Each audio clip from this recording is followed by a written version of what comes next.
Hello, everyone, and welcome to episode 2 of the MICEF Let's Talk Transmission podcast. My name is Chris Kerber, and I am a research fellow with the Michigan Conservative Energy Forum. Our organization is dedicated to promoting common sense, market based energy policies that foster competition, diversification, and continued technological advancement. We work to reduce economic and political barriers to energy innovation through education, research, policy advocacy, and collaborative partnerships, ensuring all customers have access to clean, affordable, and reliable energy for homes, businesses, and transportation. In today's episode, I spoke with Kwafo Adarkwa, Director of Public Affairs with ITC Holding Corp, headquartered out of Novi, Michigan. So without further ado, we'll get right into it.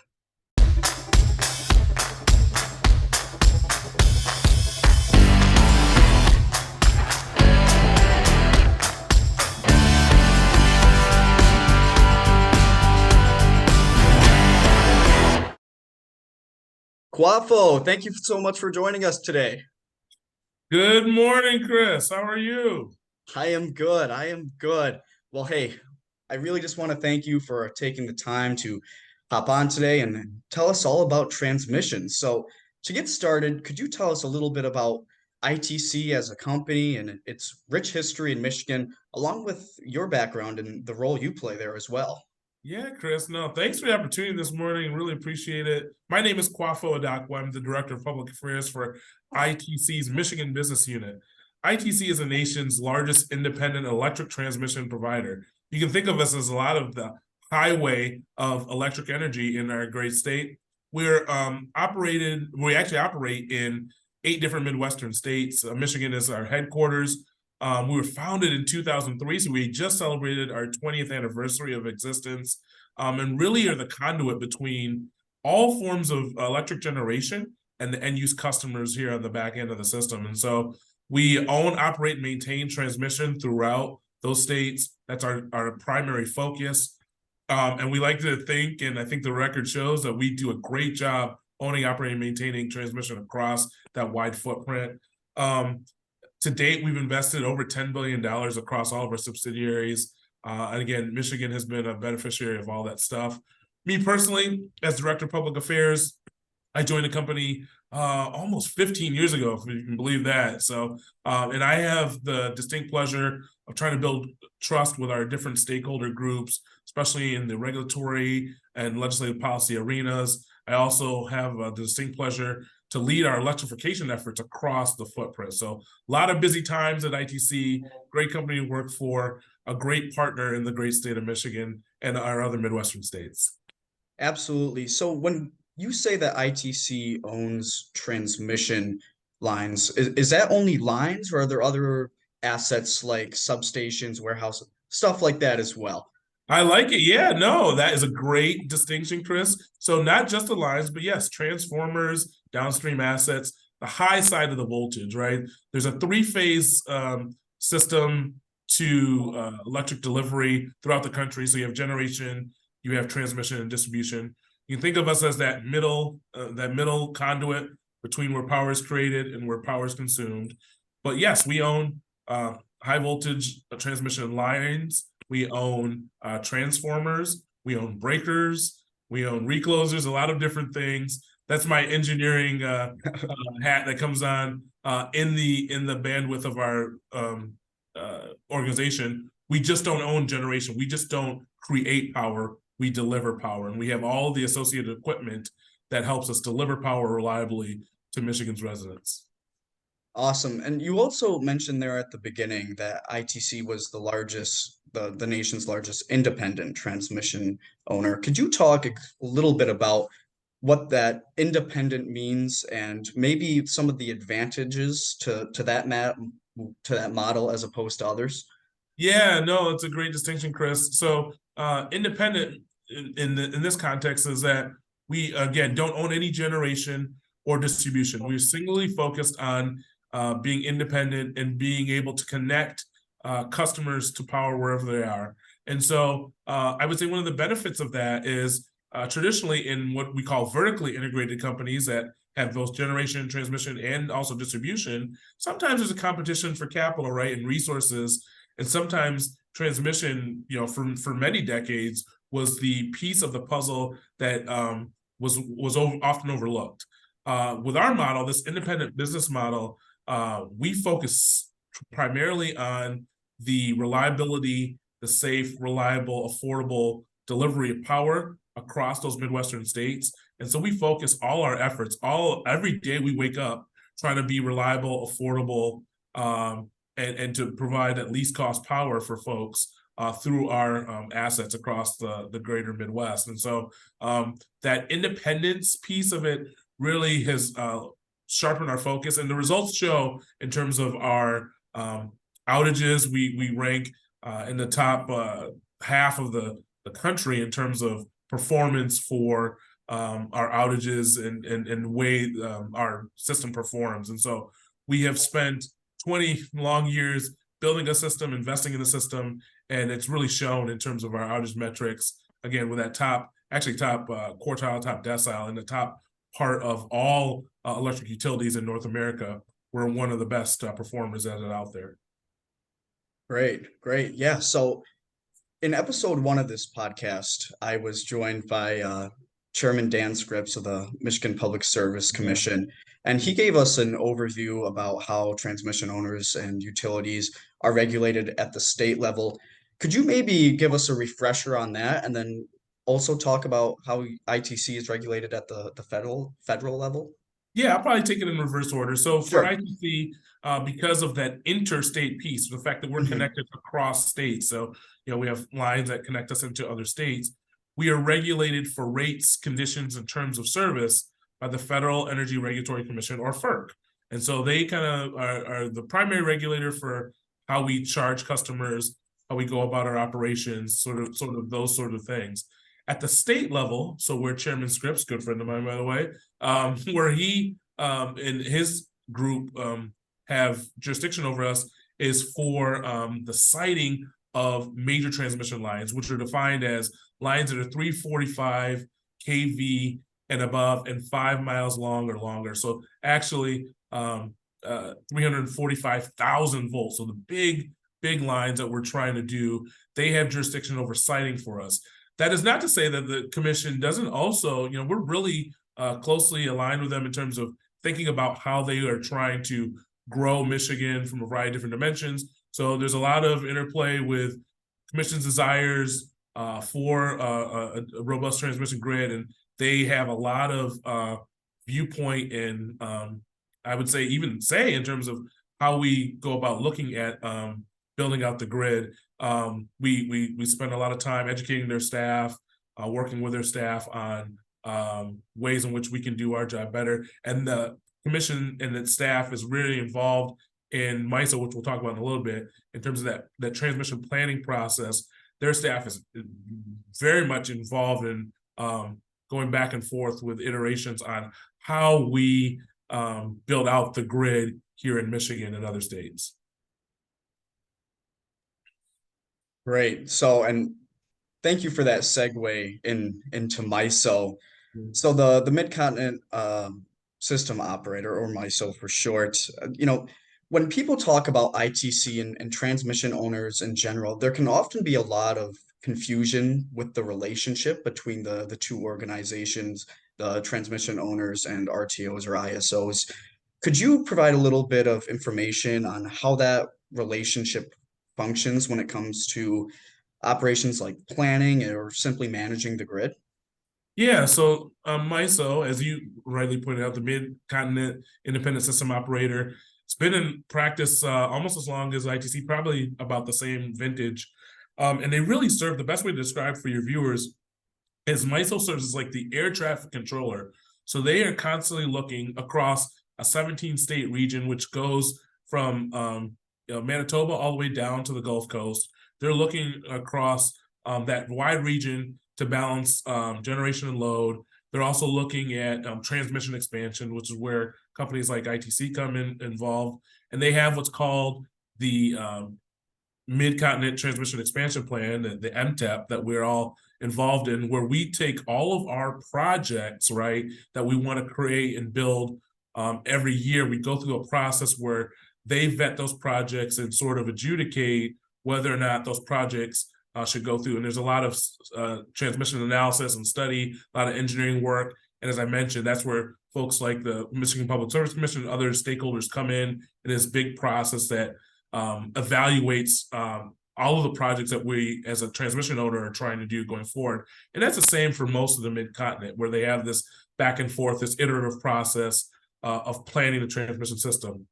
They also operate an energy market, right? So they are looking for buyers and sellers of energy across that wide thing. And again, they have a day ahead market and they have a real-time market. So they have a wide array of functions that they perform. And they have a really important role that most of the public doesn't even realize. They're based in suburban Indianapolis, Indiana, but they really have a really important role in electric delivery in that wide swath of the country. And they have reliability constraints and other things that they have to look at and they have to be in charge of. And so folks that your viewers may be more attuned with, DTE, Consumers Energy, those folks are part of the MISO process. Some of the municipals and cooperatives are part of that MISO process in terms of maybe on the energy market side. You have groups like us at ITC, American Transmission Company, that are also involved in it from the transmission owner process. And then you have other independent power producers involved. So it's a multi-layered, multifaceted group that's overseeing sort of transmission and in some ways generation, because they have control of that as well too, across that wide interface. Absolutely, absolutely. Speaking of MISO, big news on the block recently is that we had the recent approval of LRTP Tranche 1. Yeah. Could you talk a little bit about those projects and their expected benefit for Michigan specifically? Yeah, no, that's a great point, Chris. So that long range transmission plan, or our world is filled with acronyms. So LRTP is how we're talking about it here for our internal purposes. But LRTP Tranche 1, series of projects really looking to tackle the renewable energy bottleneck we have and just energy bottleneck we have in the Midwest, and trying to get power more efficiently delivered across that wide swath. Also to do things like enhance economic development, enhance reliability, deal with the changing landscape of the generation forms. So a lot of different things these projects are trying to do. It's a first big major push probably in the last decade from MISO, the last one being the multi-value projects, which we're a part of. ITC, plans to build a couple of LRT projects across the footprint. We have a couple here in Michigan. And what's exciting about it is it'll connect Michigan down into northern Indiana. And it's the first major connection of that sort since 1973, so well before my time. But it's the first major connection. And it's really, again, providing a backbone as we think about things like economic development, renewable penetration, changing generation landscape, all these things that are pushing up against it, electric vehicles and electrification. So this LRTP, this first tranche, is aiming to help that bottleneck of moving those new forms of energy out of the system, balancing out load, strengthening the system for the changing landscape. And there's several other tranches that come through over the next coming years, but this first tranche we're excited about, and we're beginning those efforts to plan and try to build out that system. Absolutely. And I know it's still early, and ITC did receive a couple of projects in Tranche 1. Are you guys expecting to have any other projects in the future tranches? Yeah, I mean, it remains to be seen. We really look to plan the system the best and most efficient way possible. So to the extent that there are other projects and other tranches that would be in our footprint, yeah, we're definitely going to be hopeful that we get to build those as the future tranches come. And again, it's changing dynamics across the footprint. Even as you look through these first projects that were approved, the landscape has even changed. And so there's different stressors on the system that are going to cause these different tranches to kind of go forward. And so, yeah, we think we will be rightly positioned to go ahead and build the next wave of projects in these subsequent tranches. Awesome. So aside from LRTP, are there any other projects that ITC is working on right now that you'd like to highlight here? Yeah, I mean, a couple ones that come to mind. We on the west side of the state, we have a lot of resiliency projects that are looking to enhance reliability over there.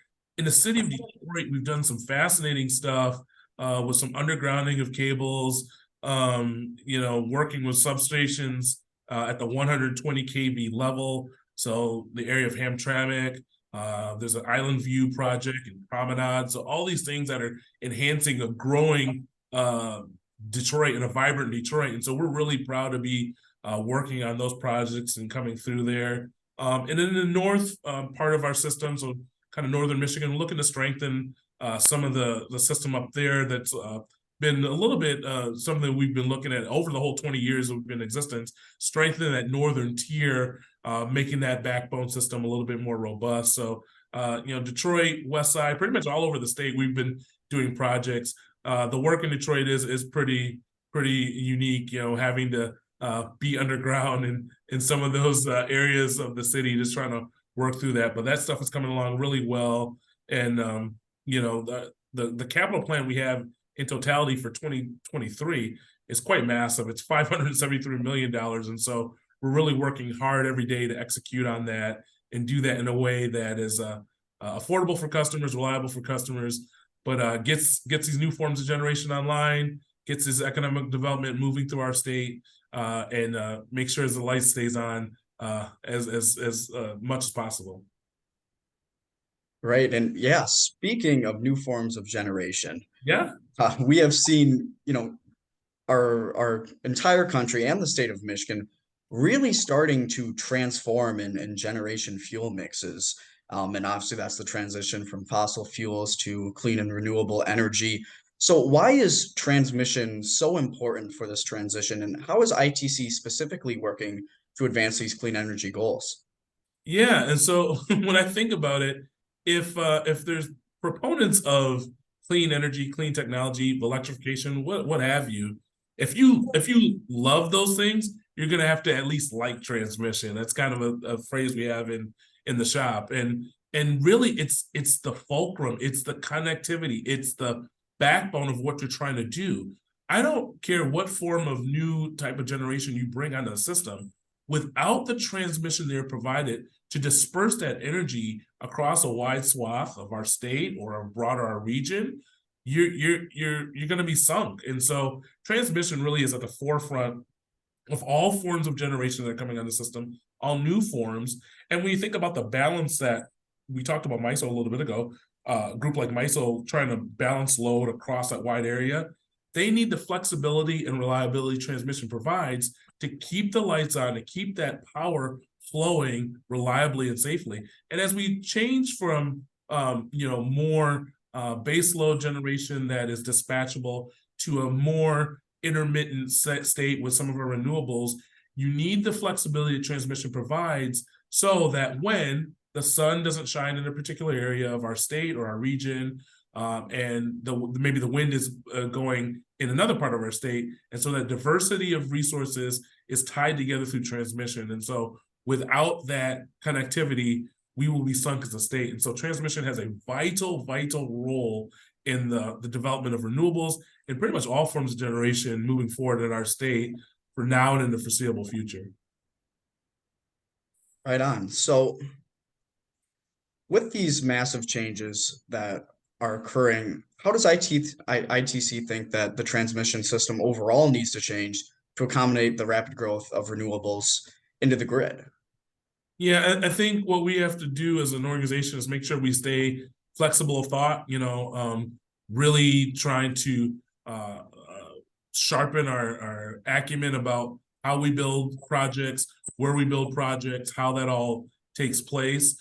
Also, I think we need to just be that bridge to all the different forms of generation that exist out there, and be sort of a reliable, trusted voice to be, again, that backbone. I'm excited as we talk about with the LRTP projects, because I think that gets us there, but we also have to be kind of an assured footing that we are able to build the requisite transmission in an affordable manner, right, that does take into account all these different forms and uses of the system that we probably can't even see right now, right? We're building a system now and building it with the future in mind, but there are other uses on the system that we're going to have to be ready for moving forward. And I think transmission is right at the heart of all of the different forms of policy initiatives and goals of our state and other states around the Midwest. And so I'm very excited about being involved in the space. And I think the other thing too, as we talk about, you did have a policymaker on in your first show. I think our regulators and our legislators are really going to have to also think with a future lens in mind as well. We think about policy implications of building out transmission and what needs to happen to make sure those projects come into the forefront on time and allow us to be ready for this changing landscape that is ever changing pretty much on a daily basis. Sure. So aside from the role that transmission is playing in the transition from fossil fuels to clean energy, what are some of the other benefits of transmission lines and investing in transmission? Yeah, I mean, if this was a 2-hour podcast, we could keep going. But no, I mean, transmission provides you optionality. We talked about the different types of generation that it's going to connect. So you get the optionality. We can have different forms of generation. Transmission is a conduit. It gets you reliability, right? The ability to be able to have that power when you need it in real time, all the time. Optionality in terms of both different forms of generation, but also having, that optionality across geographic regions where, again, as we think about this changing dynamic, if one part of the region is not supporting power at a given time, transmission provides an optionality. Resiliency in terms of, again, the same sort of thing. If there is a disturbance on the system in one element, transmission provides that optionality. So it's the multi-tool player. It's a 5-tool player, to use the baseball analogy. Transmission is really just the conduit for all sorts of things that are going to be good and needed for the electric system, not only in Michigan, but across the country as we move forward in the next decade plus. Sure. So when we talk about these benefits, we also have to keep in mind consumer affordability. How do we strike a proper balance between the two? Yeah, no, it's a great question, Chris. And, it's interesting you bring that up. That's something our organization has really been, it's been a hallmark of the organization, especially in the last 5 to 6 years. We have a whole initiative looking at that internally in the company right now, looking at ways in which we can be more efficient, ways in which we know all of this investment is happening, but how can we do it measured? How can we take an approach that keeps cut rates in check with other pressures that are on there, understanding other elements of the customer bill are going to go up as well, trying to find ways to be more efficient, more effective. We have what the process that we have in place is called is value and affordability. So we're looking at measures every day in which way we can be more efficient with our processes, ways we can look at, maybe a transmission project, maybe, building in such a way that allows for not to have to rebuild that in 30 or 40 years, a way that is more flexible. And then also looking at ways in which, again, we can be efficient with our time, our talent, all of the things that make us a good organization, looking for efficiencies within the organization, and then also, in partnership with other folks as well. Again, keeping in mind that we are trying to keep costs affordable with this changing landscape and with all these needs and uses of the system. Sure. So, and I don't want to get too off track here, but you just made me think of another great question. Yeah.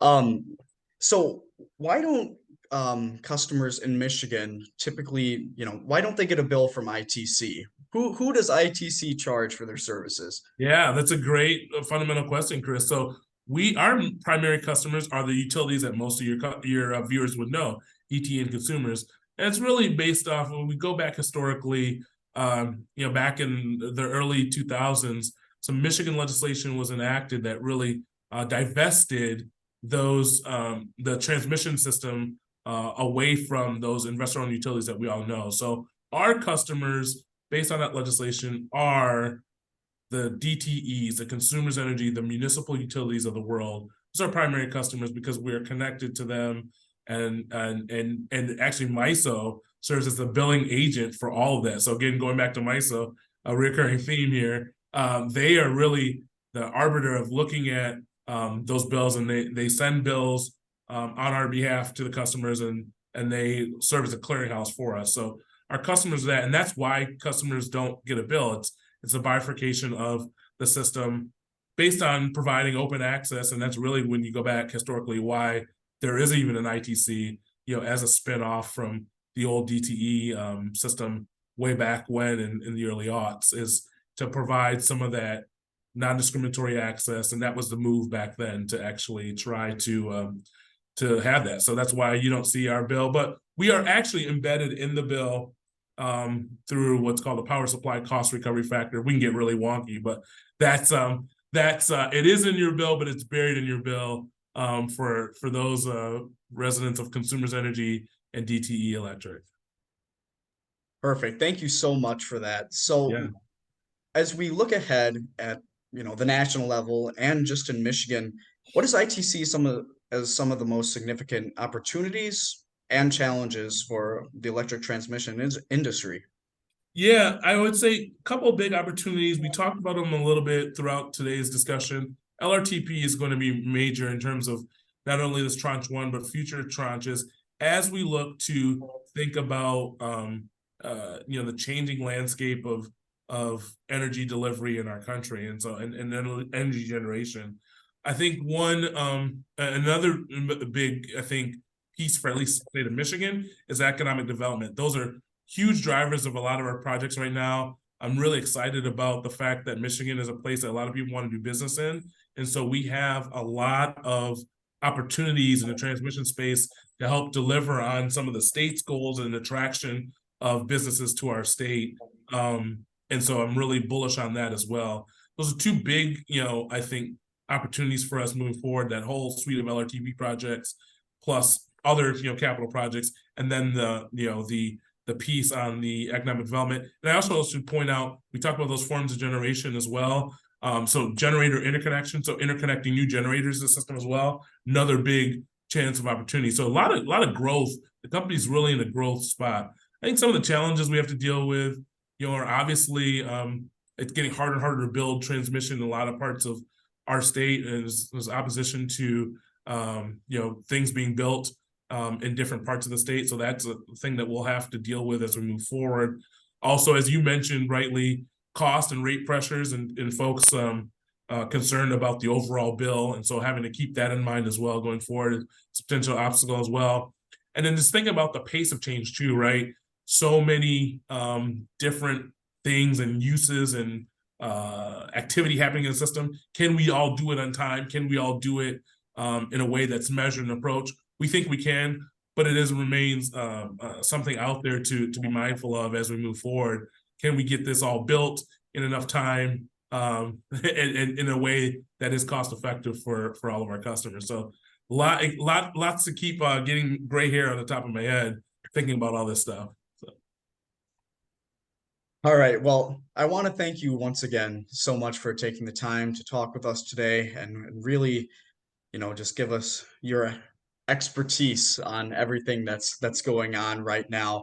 So if our viewers are interested and do have, any questions about the things that we talked about today, is there a way for them to contact ITC? Yeah, I think there's two good key ways. We're all over social media. If you search out ITC Holdings, our main page is probably the best way to look at all the things that we're doing, some of the stuff we discussed in today's episode. So itcholdings.com is our web presence, or our customer line. If there's a question, if ITC is in your vicinity, in your part of the state, and you have questions about something happening with the business, you can call 877-482-4829. It's basically 877-ITC.ITC9. So it's a great way to get a hold of it's our general customer line if you have any questions about ITC's work that's doing there. And again, that our webpage, social media, great ways to get a hold of us, and just look for us. We're all over, and we're really, that energy backbone, and we stand here to kind of move Michigan in this transition into the future, along with all of our partners here in the state. Awesome. Well, thank you so much, Kwafo. I really enjoyed today's conversation. Thanks, Chris. Good talking to you. All right. Have a good rest of your day. Yep, you too.